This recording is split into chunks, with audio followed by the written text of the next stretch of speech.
Yeah, I'm a lover, not a fighter. So girl, why we always fighting? And you striking down my love with your hate, it feels like fire. You a liar, you a lover. Left me. Not till it's live yet.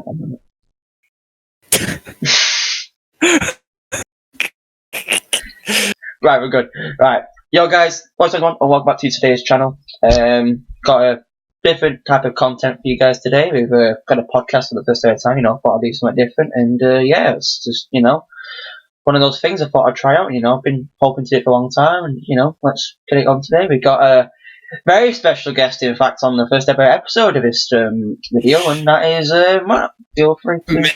Mr. Matteo, he's here. He's here for the first episode. I'm delighted to be here, bro. I can't wait. Can't wait to see where this conversation goes. Yeah, we're going to be talking about stuff. Obviously, what's happened recently in the football world, I suppose. Arsenal game, predictions on the league table, Salah and Mane. Obviously, who's better, and obviously maybe a bit about Liverpool in the end of the video. But yeah, if you guys want to see some more content like this, feel free to drop a like on the video, subscribe if you guys are new, and also make sure to hit the notification bell down below. So, Matt, Arsenal.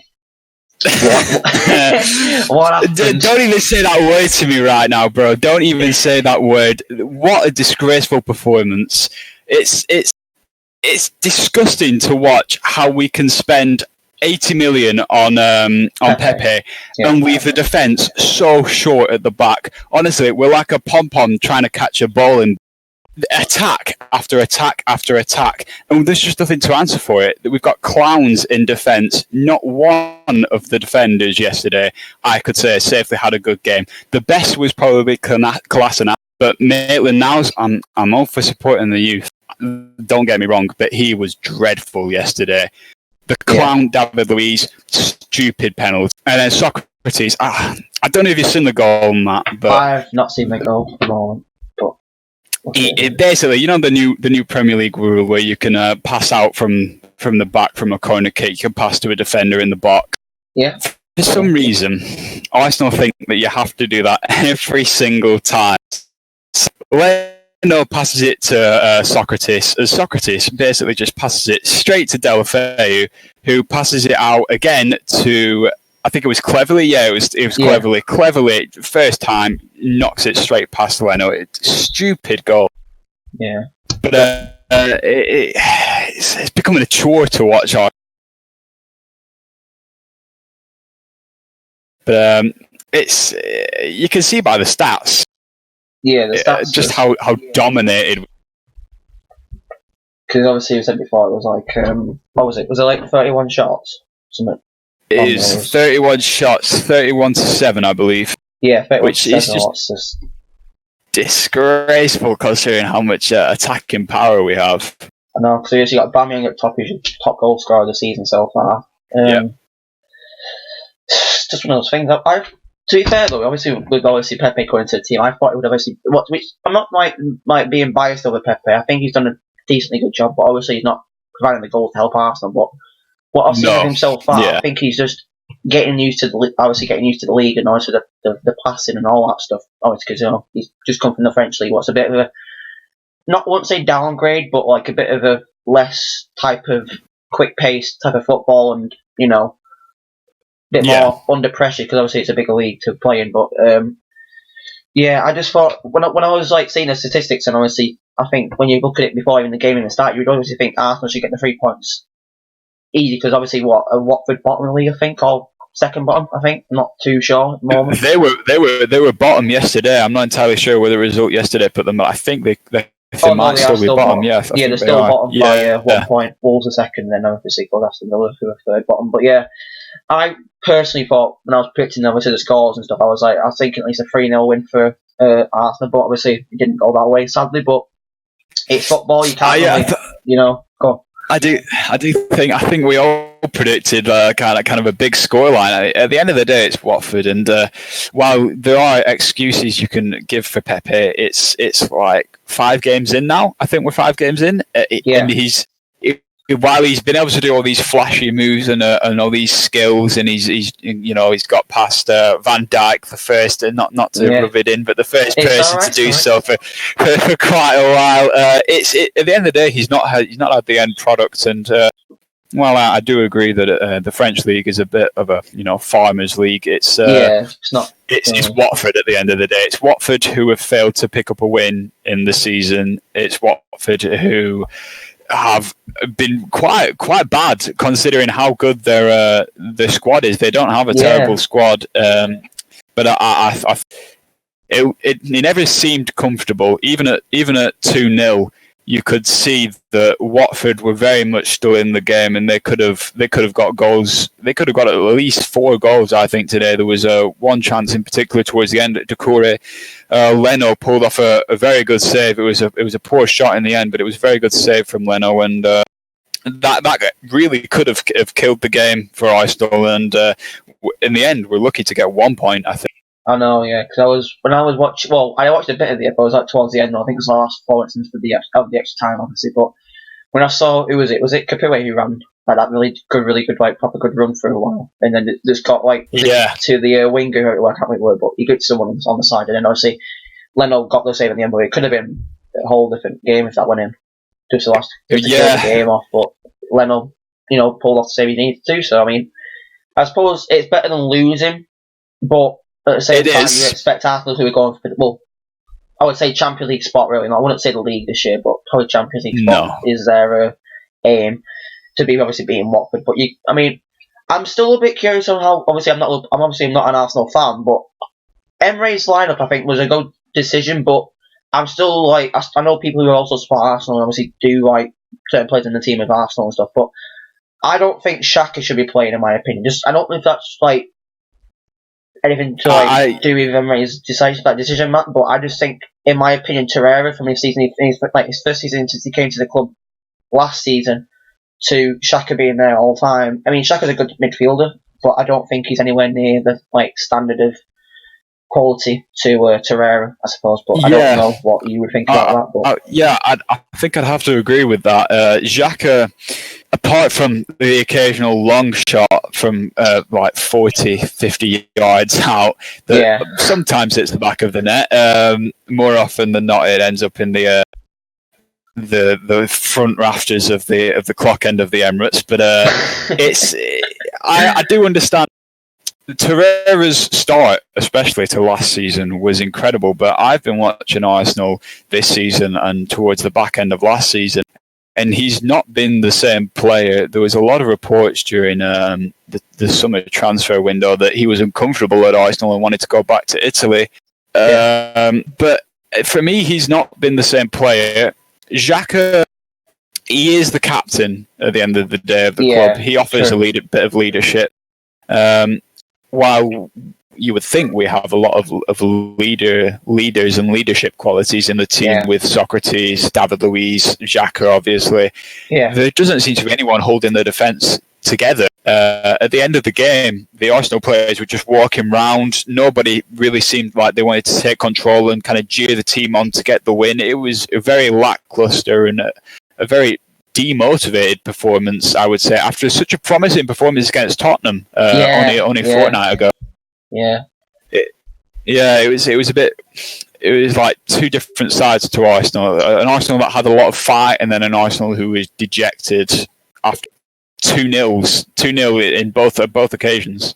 Yeah, it's a bit weird though, isn't it? Because there's as you said before, there's two types of Arsenal. There's obviously one that wants to obviously get the goals, get the wins and stuff, and then there's the second half of Arsenal where they just turn off and just go into some sort of phase where they just can't defend at all, and it goes back to basics, so they can't do the simple stuff like passing the ball and all that stuff. But I don't know what it is with Arsenal, because obviously you would expect them to be up there in the air, which I'm not saying they aren't, because I still think they're one of the best teams in the league. Obviously with the quality they've got, obviously they brought in players such as Sebos, who's a ridiculously good player. I think honestly that's a great sign. I think, in my opinion.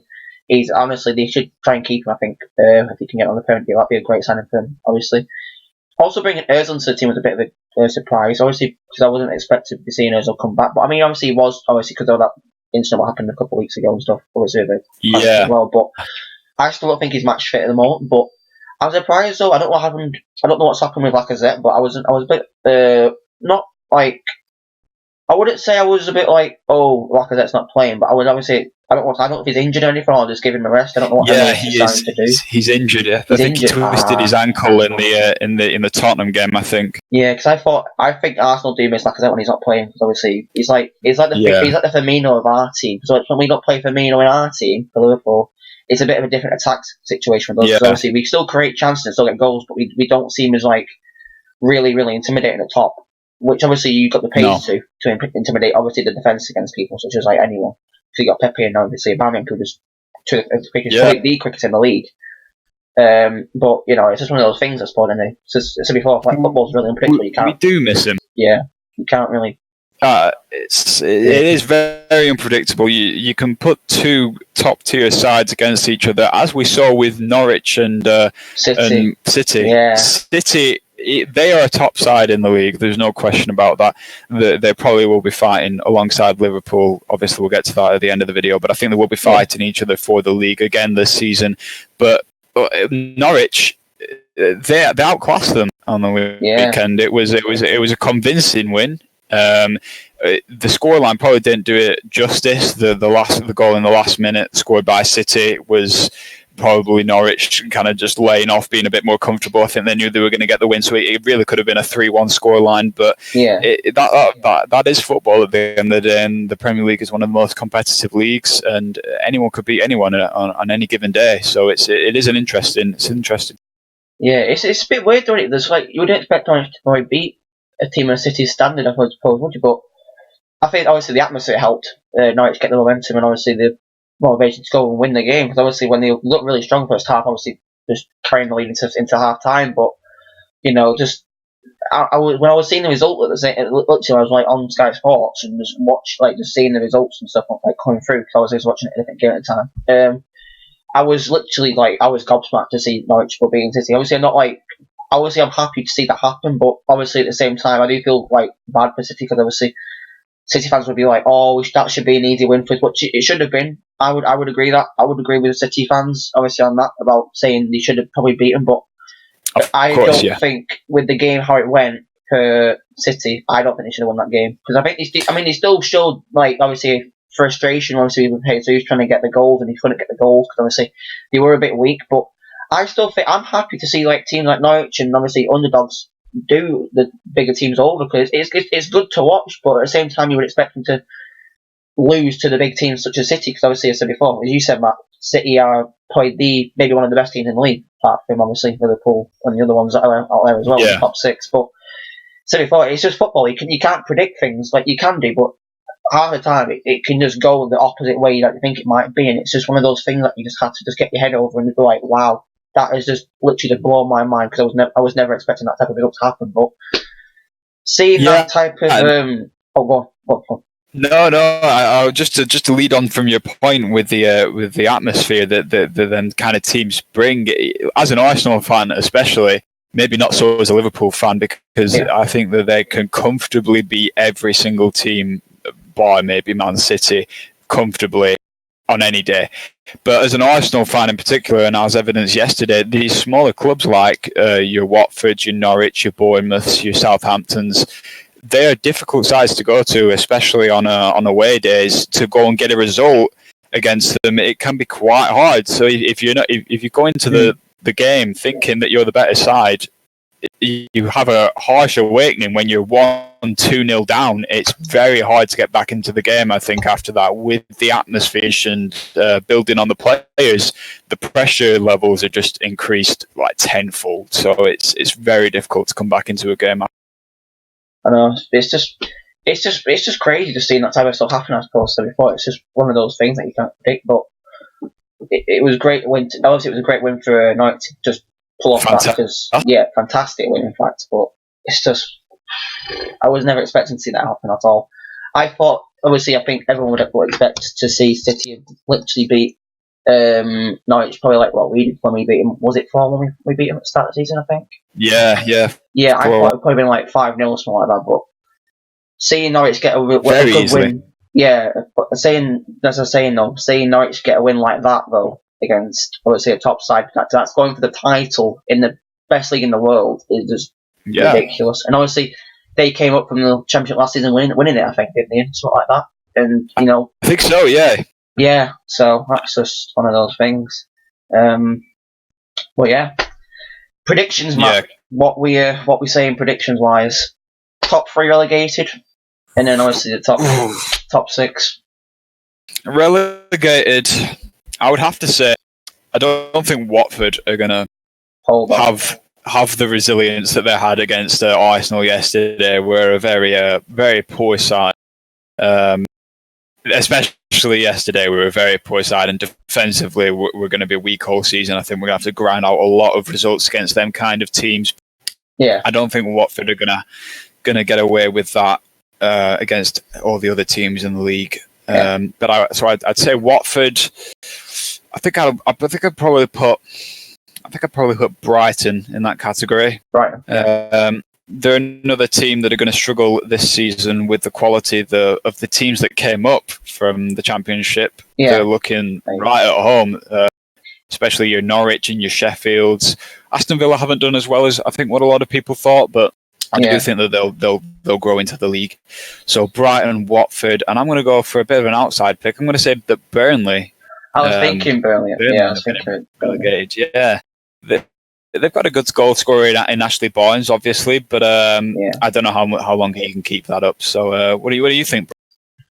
Same with you, probably about Watford. I don't think Watford have they've got a good team, but I don't think they have a strong enough team to keep up. And honestly, as you said before, they don't have the steam, I don't think, to get results as big as that against top big teams. But obviously, they could probably pull them off against a smaller team, such as, like you said before, Brighton and stuff. But I probably will put Watford bottom, honestly, I think, in my opinion. But we are only 5 games in the season, so anything can still happen, I suppose. I mean, we're quite early into the season, so we can't really predict, like, and go really, really like, delusional and stuff, because we'll get comments saying stuff like that, but it doesn't matter. So I'll probably put them there. I also, this might sound really like, I don't know what the word would put this, but I think, I don't know, based off Steve Bruce's appointment to Newcastle fans, I don't know if that's just, you know, it is a bit of a weird one, that one. I still think they could probably survive. I think the role play will still survive, but I want to put Newcastle in the bottom section. I think they might get like 17th, which they are now, but I think they might. I don't think they'll get mid-table. But I think they'll probably be towards the lower end of the bottom. So I'm going to put.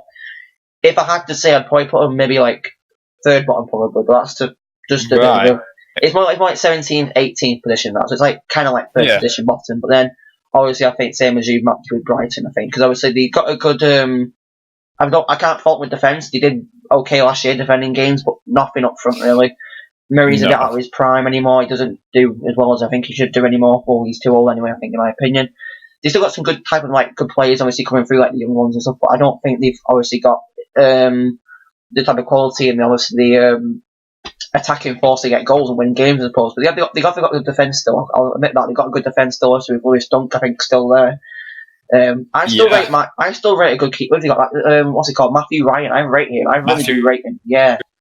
I thought he did quite class last season for Brighton, keeping him up. I think that was one of the reasons why they stayed up. I think some of the results he got last season were obviously based off obviously what they played and stuff. But I think they kept him pretty. I think Matthew Ryan kept them in a good position with obviously the wins and stuff and all the draws and stuff they were getting last season. But I think if they didn't have him in there, I think they would have lost a lot more games. Obviously, they do have that other keeper called Button. I think I don't really know too much on the other keeper, but I think when they missed Matthew Ryan a bit ago, I think that was a big blow for him. Because I think he's one of the top players that they got in the club. I think Brighton, but yeah, I have to agree. Yeah, but I think I think that's probably my prediction. I think I might go Watford, Brighton, Newcastle, maybe a bit on the side of Burnley as well. But I think that's my bottom prediction. I think, but yeah, it's a bit of a weird one with Newcastle. I think, but I said before, it's just I think that's what I just got my head on. So I don't think Steve Bruce obviously has.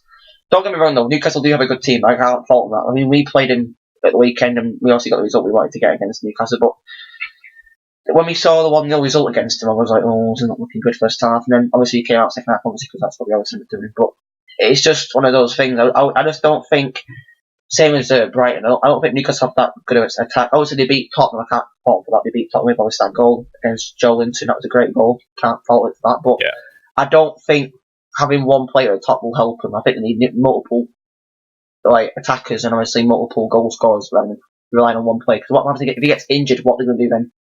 What are they going to do then? Yeah, you know what I mean? It's difficult as well because they sold Jose Perez to Leicester, and he was an integral part to that attack that now looks very, very thin. But who knows? They could pull off a miracle. Like you say, though, Steve Bruce doesn't appear to have the backing from the fans. Yeah, of a lot Newcastle, a lot of them have been recently lashing out. I remember seeing True Geordie a couple of weeks ago saying that he's not happy seeing Steve Bruce at the club because I don't think he likes him because obviously he's past and stuff. But I don't think True Geordie also does like obviously Steve Bruce at Newcastle because I don't think he's a True Geordie and all this stuff. But I said before though, I don't think Steve Bruce has obviously he has experience in the Premier League, but I don't think he has the backing, as you said, Matt, about keeping them up in the league. I think this season, I think it's just going to go belly up. I think Newcastle. I think, in my opinion, because he played 5 games and he won 1 and lost. I think was it 3, I think, and drawn 1. I think. So I mean, it's not too bad, but it's not really looking good for him because obviously you'd expect. I think Newcastle be in the top flight, but as I said before, I can't really say much because it's only the 5th game of the season played so far because we are still early into the season. But I said before though, anything happens. So as you said, Matt, you could do a miracle. Who knows? So we could be wrong on that one. Completely by a mile. We could. You know, you could win the bloody top of the flat in the champion in the bloody Premier League if we're not careful. Could be in the bloody 4th. Who knows? Who knows? Stay Brucey boy could do a man miracle. Prove us wrong. But that would be incredible. That would be a miracle. I know. But let's. I'll give you my predictions for the top 6. I think. Yeah. There'll be. I don't think there'll be many surprises. I think the Manchester United situation has been exploded massively by the fans of Manchester United and the media. I don't think they're in a crisis. I think they'll be all right. I don't think they'll get higher than what they did last year. I think they'll stay 6th, but I'm gonna have to put them in that position. I don't think they're going to get Champions League this time around. For 5th, I'm going to have to say Tottenham Hotspur. Now, that's not because I'm an Arsenal fan. I know. I've watched them. They have not looked as good as what they could have. The whole Eriksen situation, I think, has ruffled them a little bit. Yeah, we saw it against Newcastle. Against Newcastle, we saw they didn't have the firepower at home at the new brand spanking stadium to go and grind out a result against Newcastle. That doesn't bode very well when there's far better teams than Newcastle in the team that will have the potential to go and do exactly the same thing. So I don't fancy them to get into the Champions League this time round. Now, I'm going to stick true to the meme and I'm going to put Arsenal in 4, where they're destined to be for the rest of their existence. Champions League football is the top priority this season, and if we don't get it, Emery has to leave. The manager deliver European football at the top level. We can't keep going to Azerbaijan and bloody Romania. We are Arsenal Football Club. We're destined to be up there on the big European nights. So I do think we're going to get the 4th spot. Now for third place. Third place. Ooh. It's a difficult one. There's a lot of top teams that have the potential to make it above Arsenal. And I'm going to go and put Chelsea there. No, that is a controversial pick. They've not had a fantastic start to this season, but the result of the weekend has convinced me that the youth kind of revolution that's going on at Chelsea at the minute, with all of the young players that are coming in, I think they're looking good. Yeah. So I'm going to go and put Chelsea there. City and Liverpool. That's who we're left with. I know. It's a big one. It's a race this year, which I think has been way what it needs to be. Man City do not look like the side that they were last season or the season before that, in my opinion. They appear to have run out of steam. The signings that they made in the summer were nowhere near good enough for what they need to be doing if they want to challenge for the Champions League and the Premier League again this season. Bringing in one major signing in Rodri is nowhere near enough. So I don't think it's going to be a close title race all the way to the end. There might be a few spats in the middle of the season where they kind of swap places depending on results. I don't see them challenging Liverpool this time, so that's why Liverpool are my number one team. They're finally going to win the Premier League, and I think they're going to do it convincingly. Yeah. I do think they're going to do it quite easily as well. So it's a bold prediction, but I'd like to hear your thoughts, Matt. What do you think? I mean, I don't know really. I mean, obviously looking at top flight now so far, it's looking obviously not too bad. Obviously, seeing teams I think where we would expect to be end of the season, but I think my bold prediction at the moment, I think probably go back to what you said before, but it's a bit sceptical of United. I think because they've obviously done not. I'm not going to slag them off because they see too much they want to do. Because obviously, I said before, I want to try and respect every single team as best as they can do, but it's how obviously we have to, I suppose, criticise football these days with obviously what we say about stuff. But sixth place, I think, in my opinion. If I had to say based on what I think, not for last season, but what I've seen so far this season, it's going to be a bit of a big one. I think Chelsea might not do as well as I think they should do, in my opinion, because obviously seeing the weekend, don't like basing off that, but I mean, like seeing from the result of the weekend was a great result. Don't get me wrong over that, and obviously we have him as well next week. So that's two big games for Chelsea to prove themselves that they are going to be contending for the Premier League and stuff, and obviously Champions League spots as they want to be doing. But I don't really. Obviously, having a bad start to the season as well. Obviously, not getting the big games won, and obviously some of the games I expect to see him win. In my eyes, don't convince me to see that type of thing. But I'm not like. It's a bit hard. I would love to see Chelsea go into the Champions League. I think they deserve it, obviously, because they did what they've been doing with the team, and obviously they can't really spend any money still, obviously, over the Hazard and obviously the transfer ban situation still. So, but I think, my personal opinion, I think Chelsea might just back off maybe a tiddy bit towards the end of the season and maybe just slip down into sixth. Bit of a hard one, that one, okay. But I was going to put Arsenal there. No, don't take any offence at that, but just because of the fact that I don't think they can defend their asses at all at the moment. They can't not defend their asses for one bit, but they can get goals though. You're right. If they can just keep on to the goals, if they can just keep on to the goals and defend, they'll be all right. They'll be all right for the season. But my sixth position is going to be Chelsea. I think just because of the pure fact that I think they don't. I think they'll miss out on it just by a bit. I think they'll do well. Don't get me wrong. I think they'll do really, really well. They might get fourth, and then maybe just as I said before. Maybe have some results not go their way and just unluckily get it, but I think they might just, if they do, I'll be happy for them to get into the Champions League as a Liverpool fan. Fifth place will have to be United. I don't think they'll get same as you, Matt. I don't think they'll get Champions League football. Obviously, bringing Maguire in, I think that's just, it's a good signing, don't remember, but I think paying the money they paid for him was a complete robbery for United to pay that much money for him. I do not think he's nowhere near the standard of obviously other defenders in the world. Such as Van Dijk. I don't know who else is on the top flight of the defending division. But yeah, I don't think he was obviously good as Van Dijk, because obviously seeing what he can accomplish last season, Van Dijk, with obviously 5 big trophies, obviously getting the Champions League, playing all those trophies, compared to what Maguire's got. What was it? Just, I think, player of the month or something like that at Leicester City. That is nothing compared to what he's been winning. What compared to what Van Dijk's been winning. But I'm not like going to be going on too much because I said before. It sounds biased saying it because obviously I'm a Liverpool fan. I'm going to try and always try and back Liverpool. I'm not going to try and do that.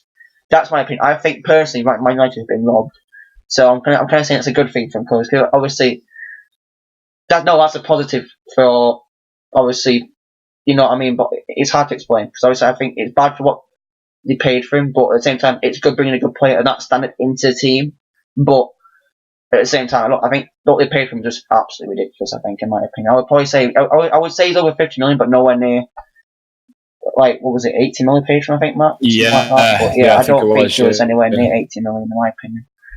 It's like comparing Ronaldo to Maguire. Who would you take? Obviously, Ronaldo. Who would you take over? Messi. But it's just, I don't think there's no buts, no anything about 80 million for Maguire.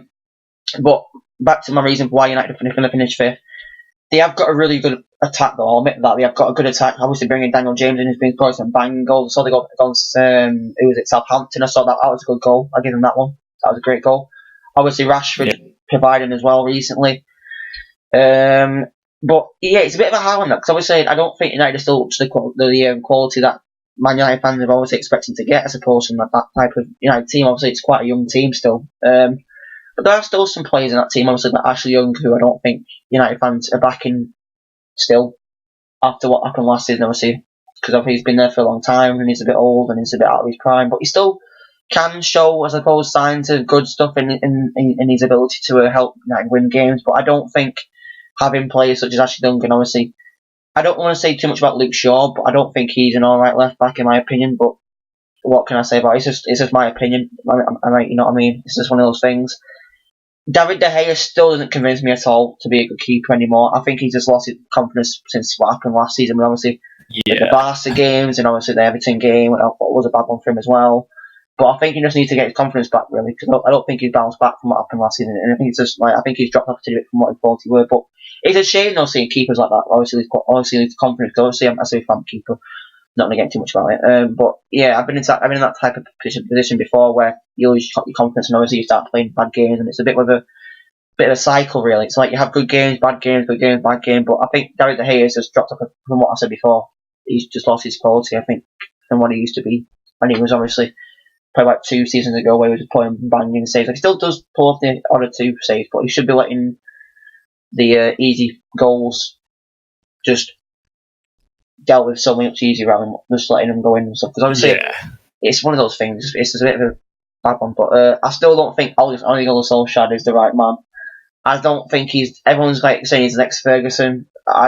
That just sounds ridiculous, honestly. No, seeing the guy who got Cardiff relegated I don't think it either. But seeing a guy who got Cardiff relegated to a team of United standard, obviously playing for United as well, being a legend for the club, I have no buts over Solskjaer. And I think I've talked to some fans before about it. Talked to United to some fans from United before, and they're saying he's an okay manager, but I still don't think he'll get what United fans deserve, and that's obviously a Premier League title maybe in the next couple of seasons or Champions League football. But it's like last season though. They did in fact do well last season. They beat PSG, what was a bit of a shocker, but one of those things really. But I don't think United will get Champions League football at all this season. That's my opinion. Top 4 now, we've got Liverpool, City, Tottenham and Arsenal. Now, I think we all know what's going to happen there. I'm also going to put Arsenal in, obviously, because I think the fact that, obviously, I said before, they can't defend at the moment. What's a bit... Obviously, I do like watching Arsenal. I admit that, I do like watching Arsenal sometimes. Obviously, they do play some good football. Yeah. But it's just the fact that I think they need to work on defending, I think. What's a bit of a shite thing to consider, obviously, because they got David Luiz, who I thought would have been a great signing, but at the moment he's been a bit of a shitter, really. Obviously, giving 2 penalties away against Liverpool and also Watford has not been a bit of a good shout. But also sometimes Emery can be a bit weird with his lineup sometimes. I said before, obviously playing Xhaka, but he's a captain, so you have to respect it. But I just said before, though, if Emery gets his team motivated enough to obviously try and win more games and obviously get the easy games out of the way and not focus too much on other stuff and panic a tiny bit, I think Emery will do a good job. But I said before, Matt, I don't. Emery, if he doesn't do well, consider maybe going into a different club. But from seeing what I've seen so far of Emery, I think he's done an okay job. Obviously, I said before, bringing in a good quality striker, but just needs to get some goals here, I suppose. And obviously, Sebos, I think, was just a ridiculously good signing. That's going to improve midfield so much in that middle. Yeah. But it's a bit of a sad thing to say though about obviously the defence though, because honestly before I do like watching him, and obviously Leno can do some ridiculously good stuff sometimes. I mean, honestly, I would say he's one of the best. No, he's one of the mid keepers I think in the league. He does. I said before, he just pulls some good stuff. I mean, I'll admit that he's kicking in some big games. So before one day yesterday against Thingy Bob Watford, that was, if he weren't there, probably would have gone in. But I would probably put Arsenal in the Champions League. What does sound a bit, at the moment, a bit weird, because I said before the defending situation is a bit of a mess, but attacking wise, very intimidating, obviously, because of Pepe and Aubameyang and also Lacazette when it's all there. But they do miss Lacazette when he's not playing, in my opinion. Right. Top three, I think we're gonna put Tottenham there. I think probably top three, purely because of the fact that I think they've got not the ability sometimes, but they do show signs of Liverpool and City sometimes, depending on what they play. Because obviously we played them in the Champions League last season, they should have probably beat us. But they are a good team though, Tottenham. They do play some good football. Obviously bringing in Belly, a really good midfielder. Can't fault him for that. Obviously got Harry Kane, good set piece, penalty taker, good striker. Ali is there, Eriksen's there. But what you said before about Eriksen with the situation, I think it has derailed a teeny bit, obviously, with not beating Newcastle a couple of weeks ago when obviously other stuff going around there. But I would, if I was a Tottenham fan in my position now and going into the season and stuff, obviously, I would have personally maybe strengthened their what's it called? Maybe getting a new attacker in. Obviously, they got Lucas Moura as well as Son and stuff, but if one of them there gets injured, say before, because who they got on the bench? Is it Janssen on the bench and Llorente? Yeah. I don't. Well, think... Llorente, I think got sold actually. I'm not entirely sure where, but I'm pretty sure he did. I'll go check that, bro. Yeah, I'm not too sure which happened, but yeah, I said before though. I would probably put Tottenham in the top flight, without a doubt. Obviously, seeing them seeing where they were last season, honestly, getting Pochettino the credit, because I think he's done a really good job at Tottenham since he came there from Southampton, I think. But yeah, it's just gone to Napoli.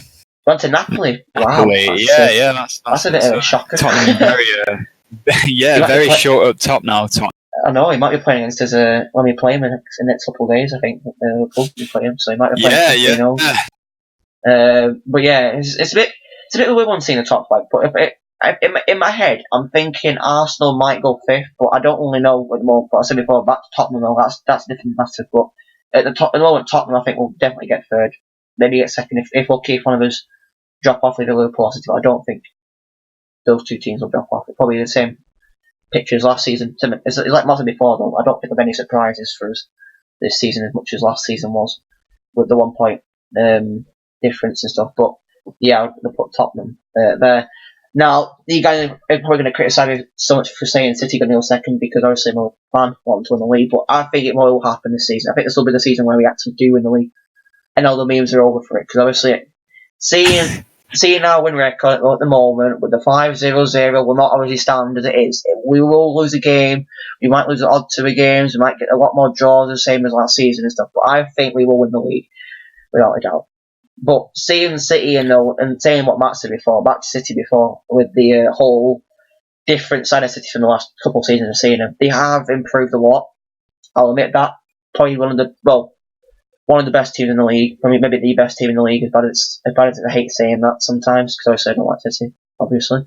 But, I've got to try not to be biased as best I can, but it's just how it is, and that's just what I think in my opinion. But seeing like Aguero getting a bit older, he's still in his prime, still gets goals, still does all the good stuff that City fans love seeing. Ederson, though, is a bit of a query thing, I think, for me at the moment. Seeing him not conceding, not keeping clean sheets, and obviously conceding quite a lot of goals recently against obviously side of Norwich, and obviously doing bad in the internationals and stuff.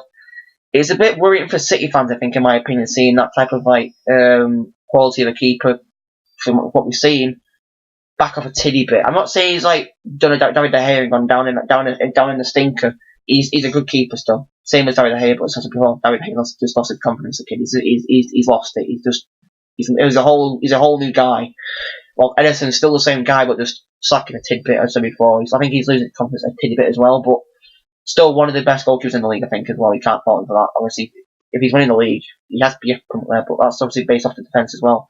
But obviously, though, I think Laporte is going to be a big miss, I think, that proved against Norwich, obviously, seeing Otamendi with an absolute stink of a pass and just looking like a right dickhead. It's just true, though. It is. Otamendi is one of the worst defenders, I think, in my opinion. Same as Mustafi, Matt. He's not a good defender. He's up there with Mustafi. He's up there with Mustafi memes and shit. He's up there, Otamendi. It's like us with Lovren. He's up there. I don't like Lovren at all. But yeah, I think City will still do well. Obviously, getting second is not a bad thing for City, but I think personally that at the moment, no, City should be focused on the Champions League, same as us, but I think we need to focus on the league a bit more because we won it last season. So I think we can take that pressure off ourselves a bit. But I mean, we can still defend our Champions League trophy, but I'm not really asked if we don't do well. I would prefer to go for the league this season because obviously, as I said before, we have won the Champions League now, so we don't have to worry about it too much. But it will be nice to get back-to-back wins, but also back-to-back finals, if that makes sense. But yeah, I don't think we'll get a third final in a row, which is a bit shit, but you can't win everything. But yeah, I think we have to go for the league. I think for myself, I think City should go for the what's it called, Champions League, and obviously, so far Liverpool will finish top, in my opinion.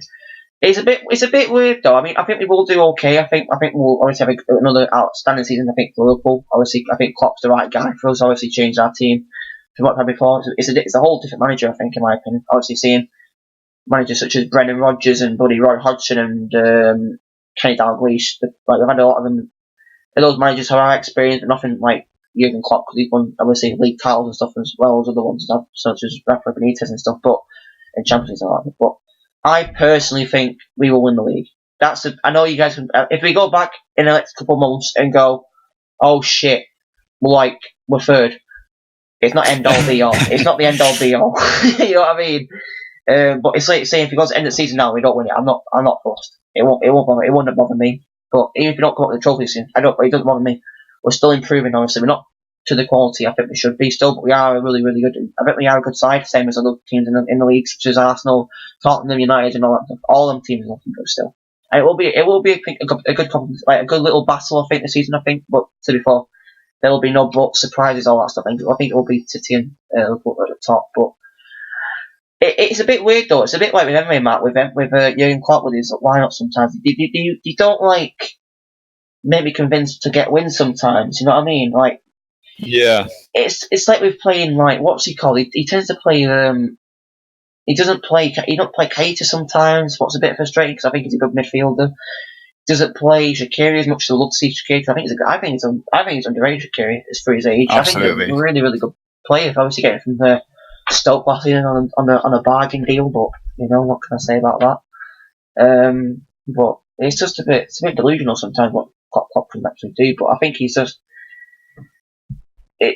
I think he's still the right man, but as I said before, I wish his lineups would just change a tiny bit. But it's like with Adriano, he's done a really good job since he's come in. Obviously, winning the cup this season so far against Chelsea, but I think I will admit we did kind of cheat, I suppose, on penalties, with all the coming off the line bullshit crap. But I think he did it because it's just pure banter. That's all. But I think, what can you do about it? It's just one of those things. It's just one of those things that's going to get your chest at the end of the day. I think Klopp still will obviously hold the title. I think maybe this year, maybe a cup. But it's like people who say all the time to me, they're like, "Oh, we don't give much attention to the Carabao Cup and the FA Cup and all that stuff." I'm like, well, we've won it before, but it'd be nice for us to win it again. But if we don't win it, it's not the end all be all. Like you can't just go, "Oh, we lost. We lost in the third round to." Bloody Oxford United. We can sack Klopp now for that. You don't know. That's not football. That isn't football. You're not a true fan if you do that. That's just stupid. But it's one of those things. But anyway, that's my prediction, and that's Matt's prediction. Right, Matt. Who do you think, based off either maybe end of last season to the start of this season, or just how you think of them overall, Salah or Mane? Let's go. It's an interesting debate, isn't it? Yeah, I with the two, being so potent for Liverpool over the past 2 seasons. They've really sprung to life after seemingly being no-name players that nobody really knew about. I mean, I think I remember Salah from his days in Roma and obviously going to Chelsea. Yeah. Obviously with what's his face. Mane going obviously with Southampton. He had a spell. They were very lackluster players back then, but they've sprung to life under Klopp, and it's amazing to see Liverpool with 2 world-class players in their ranks. It's exciting to watch them play football together, and obviously paired with Firmino, it's a deadly front 3. But for me, it's interesting because last season we saw Salah drop off. his standards of dropping off are far, far greater than anybody else because of what he did in the 2017-18 season. He was phenomenal that season. His drop-off last season was not that bad. He was still the Golden Boot winner, and people said he dropped off. Like, that is absolutely incredible. So for me, I'm not as convinced as other people are that Salah's any less of a player than he was a few seasons ago. But on the other hand, Mane has stepped up another level. Yeah. He has become an absolutely sensational striker, and you can see him. He's desperate for goals. You saw against Burnley the other week. He was mad at Salah for not passing the ball to him in a goal scoring opportunity. He's no longer ready to. He's not ready to just sit back and let Salah have all the line. But Mane he's probably more of a complete player than Salah. Salah is a phenomenal dribbler, he's a phenomenal goal scorer, but can he get back and defend? Can he put in the assist? Can he do it week in, week out, like Mane has been doing? I don't know, but watching that goal against Arsenal, and I'm happy to admit it was probably one of the best goals I've ever seen. Salah just running through our defence like a knife through butter. It was so easy for him to get into our box and just had the composure to pick out the perfect angle and slide it past Bueno. It was a phenomenal goal. So the debate really comes down to consistency over highlight moments. I think Salah has a lot of highlights in him. He's a phenomenal player. You'll know you'll get goals from it. You'll know you'll get skills from him, and you'll get wonderful, wonderful moments from him. But Mane, over the course of a season, will probably have more assists, probably have more goals. While maybe he isn't as flashy as Salah, he's probably the more complete player, like I said. But it's what do you think as a Liverpool fan, bro? Well, it's a bit. I mean, same thing as you would say, probably. I think Mane has definitely stepped up in this season from being obviously from the start of his career at Liverpool, but he's just like a whole new different player. He just seems to be more like just have like that motivation to go and just drive for goals, because he's still got goals before, but he's not been like scoring as many goals as he's ever done in his whole career. He's a whole new different player. It's unbelievable seeing that type of player from going from a French league team to obviously a Southampton team and then coming to us, just seeing him grow into into like a world class striker or winger is just ridiculous. Same as Salah though. I mean, obviously I don't think, as I said before, I think about Salah dropping off to last season. I think he's done the same thing, in my opinion. Yeah. He's not been like he's been a bit more selfish, I would probably say. Obviously with the Burnley game situation, with being a bit greedy, but I still rate him and stuff. I don't hate Salah or anything like that. I've got nothing against Salah, but I just wish he would obviously not be less greedy and obviously go for goal. I think he just wants to just go for the Golden Boot personally. It's not a bad thing to do, because it's a good thing to do, get and stuff. But he's only won it before. You know, he wants to go for it again. But obviously, it's nice to see that going and helping the team rather than just doing it for yourself and being a bit more greedy for yourself is a bit more, better for us to see as a Liverpool fan, and also everyone else in the team as well, just to want to be there rather than with individual trophies for themselves and just be like, yo, I'm here for just the paychecks, really. But I don't think he's there for paychecks, in my opinion. But I think he's just there just purely because of the fact that he wants to just be trying to prove himself. He's the best player. But I think he's done that. I think before he doesn't need to prove himself anymore. I think he's a class striker. Obviously, though, when he had his spell in Chelsea, though he wasn't. Obviously, it didn't go down too well for him, sadly. But he proved himself worthy enough in Fiorentina in the Serie A, and obviously going to Roma as well. And then obviously going to us and just going as well. But I think at the moment, in my opinion, I would probably definitely have to put Salah aside for a second and look at Mane. I think this season probably, and he's like our Luis Suarez. I think he's our Michael Owen. He's our, he's our goal scorer for our club, and he's one who's going to be helping us go for the league, going for the big titles that we want to be winning, rather than Salah being a bit greedy sometimes. But he's still, as you said before, he's a world class. He's obviously a world class striker. I cannot argue. Can't say anything bad about him. But I just wish before he would stop being a bit greedy for himself and always trying to help the team out a bit more. But he does so, but just needs to stop being a bit more greedy with himself. But I think when we do miss him, though, I think it does obviously affect our attack as anyone in our attack does. So it's like with the thing with Firmino before when Klopp don't play Firmino. Sometimes it's a bit hard to think because obviously it's like when he didn't play him against Newcastle in the first half, obviously because he came back. That's obviously because he came up from his international break and obviously want to give him a bit of a break and obviously give Origi game time, which you understand. But seeing what he did though against Newcastle and obviously Arsenal with the little flicks and obviously the one against Newcastle when he flicked it back on the back of his foot onto Salah and just gets the goal. That was a beautiful piece of skill and play and very clever and creative piece of work. I suppose he's a very, very creative player, I think, Firmino. But said before, though, there's no one I think at the moment in our team that we should be paying more attention to, and that's going to be definitely Mane. He has to be our main priority, I think, just to look at. Because I think last season, I think it was Van Dijk. Everyone was supposed to if everyone was another Van Dijk coming into our team, like, oh, he's changed our defence. Look what he's done. He's changed our defence. Literally, the last couple of years, we've had the most terrible defence in the league. Probably we've had Martin Skirtle, who was good. He was a good defender. Don't get me wrong, but having him and Dejan Buddy Lovren in defence is literally it's like the buddy next Phil Jones and buddy Chris Smalling. It's terrible. We have to get away from that, and obviously seeing it grow into such a better team now. And honestly, seeing the atmosphere at Liverpool going mental every time we do something ridiculously sick, the Klopp's changed it and everything. It made it a really intimidating place to go to get wins against us. It is really good.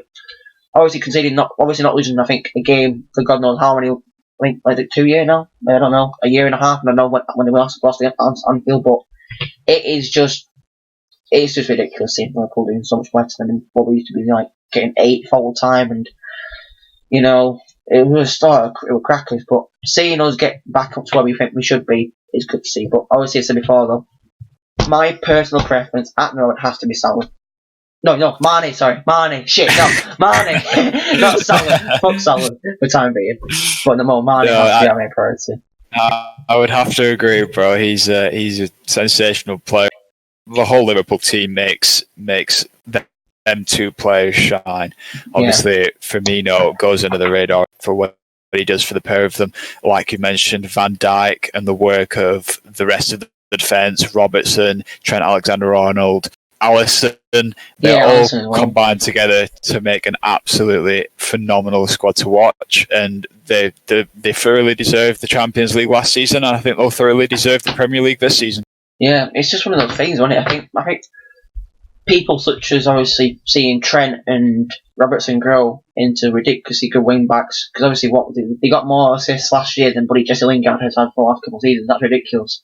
That is just ridiculous. And they're wing backs. They ain't midfielders. They ain't those type of creative players. It's ridiculous seeing stuff like that happen. But seeing our team grow from what we used to be into now is ridiculous. And obviously seeing our football these days getting so much better and obviously improving a lot more, obviously with VAR coming in now, and obviously seeing not really the new rules, but more like that type of thing. It's amazing seeing it as a local fan. But obviously you have to think though about other teams and how they feel about it. But yeah, go on, Matt. I have to agree with it. Liverpool have undergone a revolution. Klopp has tried from that 8th mid-table team into a contender for European titles, and he's made Liverpool a fantastic club, and he's set a foundation for future success. The question that I want to know the answer to is, how far can Liverpool go after this generation of players that are keeping them at this high level? Salah and Mane and Van Dijk will retire. Is there a structure in place to ensure that the world-class players will come to Liverpool consistently? That's the question that I want to know, because I don't think that they can keep on relying on these two players for the next 3-4 years. There will be drop-offs. There will be times where you get defeated. Or why? But I think the main thing for Liverpool now is creating that kind of big team atmosphere, a place where all the big players are going to want to come, and ensure this will be a thing that is inside of Anfield. I'd probably say the same thing to them. It would obviously have to be probably based off.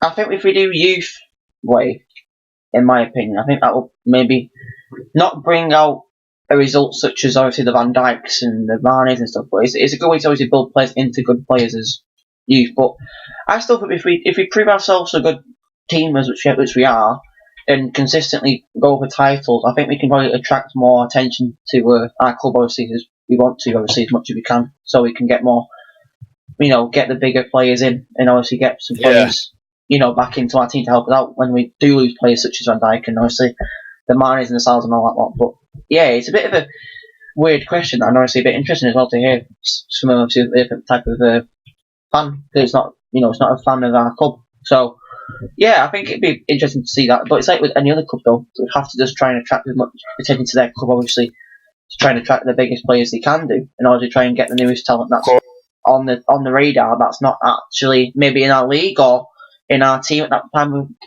whatever time frame we're in. But yeah, it's one of those things. Is have to see players who steps up and who doesn't step up. To fair, and just can show themselves they are the next big thing. You know what I mean? Yeah, there's a good blend of youth and older talent inside of Liverpool at the minute, so it is looking promising. So I'm excited to see where the team goes and what successes they get this season, which I think they will achieve far more than what they did last season. A lot, considering that they won the Champions League. I know, and just obviously losing 1 point out to the league as well, and City, that was just ridiculous. But it's a very, very, very, very, very, very small thing to just lose on. But I mean, if it's not like the end all be all. Though obviously that's the closest we've ever come to the league. But it's a step forward for us to still prove that we are a good side to win the league, and honestly stop the people from going, oh, you just a one season wonders and all this crap, and show the other teams up as best as we can do by just doing that sort of thing and proving themselves wrong, which we have done. Obviously, a pretty United fans wrong, because I think they were saying, like the Gary Neville's, what was it? Gary Neville was saying this season, I think, at the start, saying, I think we'll win the league before Liverpool ever win the first ever Premier League. That's just so ridiculous to come out with. Yeah. He's so delusional and so out of mind. It is just ridiculous to come out with that type of stuff. But I mean, we have proved ourselves we can win stuff by winning the biggest trophy on the whole, well, obviously in Europe. Obviously, we are the champions of Europe pretty much. But it won't be there forever, obviously. But we've made our history, we made our legacy there. But obviously, as you said before, Matt, our players will eventually back off from their prime, and obviously they will peak, which they are at the moment. They will down peak, and obviously just drop off. So we do have to think about that in the future, when they do start getting sore knees and obviously achy bones and all this stuff, and they start aging into wheelchair type of formations. And Salah's going down the wing on a wheelchair. Yeah, Salah going down the wheelchair on the wing. But yeah, this is one of those things that I just need to think about, I suppose, really. But yeah, I just think at the moment, from where we are with 5 games to the season, I think we have got probably the strongest maybe chance of winning the league, but it's not the end all be all. Though we could see a miracle happen from this. We don't even know. We don't know. We can't write football. There's no script for football. You can't go, oh, what's going to happen in this month, or this fixture's going to go this way. We can't predict those things. We can't. It's just impossible. But we can always we can make not rumours or anything, but we can make a thing that we like an expectation, or like a estimated guess or predicted thing like that to just maybe see. But I don't think what me and Matt said today could possibly prove anything. We could be just chatting absolute crap for about an hour. Who knows? Very, very true. Yeah. Yeah. Well, I think me and Matt have made some pretty good points today. I think we've made some pretty good points explaining our things to our people. To be fair, though, it's our opinion. We are entitled to our opinion. You guys, the new people who are watching this as well, are entitled as well. So you can disagree with us as well. So feel free to do it in the comments below. But obviously, I think there will probably be some biased comments, as I said before. Me and Matt have kind of not been too biased, but I'd probably say been a bit too biased on the teams. But it's just how I think. But that's my opinion. I think you're allowed to be when you're sitting in a league table with 5 wins. So I don't blame you, bro. I don't Yeah, I know, but it's not like to flex or anything, but it's just there just to prove our point that we are a good team and we are capable of winning the league. I said before, like there's no buts or ifs. It's just like if you think Liverpool and go, they can't win the league. Yeah, you can't, but like how close we come to the league last season? Very, very, very close. Looks like ripping your fingernail. That's how close it was. Literally, just really, really pinch yourself. That's just how it was. But at the moment we are, and the form we're in, we do have probably the best chance. But as I said before, though, City can do miracles as well. Not with VAR, but but with things like that, though. But you never know. It might not even be City at top of the table, or it could be anyone. It could be literally any of our top six. But it could be just an absolute outrageous prediction. Just have like I don't know, Sheffield United win the league. Who fucking knows? We don't even know. We can't like skip next couple of months and go, wow, look at this. Liverpool got relegated for like we can't predict those things, but will never happen anyway. But you never know. Nah, just send it on the sim, bro. Yeah, just go on calendar and just put sim today, please. That's all good. Get it over and done with. Drift the career mode. Yeah, exactly. But yeah, guys, I think that's going to wrap up today's podcast. With I think we made some pretty good stuff. I said before, but I think we made some good stuff. And very good. I've enjoyed it. It's been a pleasure talking to you, Matt, and just talking to you about certain stuff over and over and over. I'm honoured to be the first person to be on the podcast. Hopefully, it's a successful series, and you have many other guests on the show. See some other guests as well. But yeah, it's been a pleasure to have a person in your class of football knowledge to come on my also a very close friend of mine as well. So good to see you. Thank you so much, Lordy. It's been a. But yeah, guys, if you enjoyed today's podcast, feel free to drop a like on the stream. Not stream, video. I keep thinking I'm streaming now because I keep talking for like half a year. It's kind of tired. So make sure to subscribe as well, as always. And also make sure to hit the bell so you guys don't miss any future content on the channel. And also, feel free to go check out Match Channel. Road to 1K, guys. Road to 1K. Let's get it. Let's get it. Let's get it. Well, make sure, guys, to go subscribe to the Match Channel. The link will be in the description of the video, and also feel free to go check out Liam as well, Kane Spot 7, and also Eddie as well. And the link will be. I think I'm going to try and find the links. They'll be in the description as well. Because obviously they've helped me out recently as well with streaming and shit. But also thank you for the support recently as well, guys, on my last couple of streams. It's been amazing just seeing the amount of support you guys have given me over the last couple of streams, because they've been a really, really long stream. You guys have been there for the whole start, so it's amazing to see me go from very, very small potential of subs from going from 2 to what was it 7, about not fitting space of God knows how many years, to where we are now. It's amazing to see our channel grow again. But so before, guys, make sure to subscribe, do all the good things, and I'll see you later. Want to say anything to the stream, video, Matt, before you head off? Just thanks again, and keep supporting Lordy. He's putting a lot of work into the channel recently, and he's providing a lot of fantastic content for us all to watch. So give the guy some love in the comments. Thank you. Well, anyway, guys, that's from me and Matt, and I'll hopefully see you in episode 2 of this series. And let's see you in a business. Have a good day. Peace.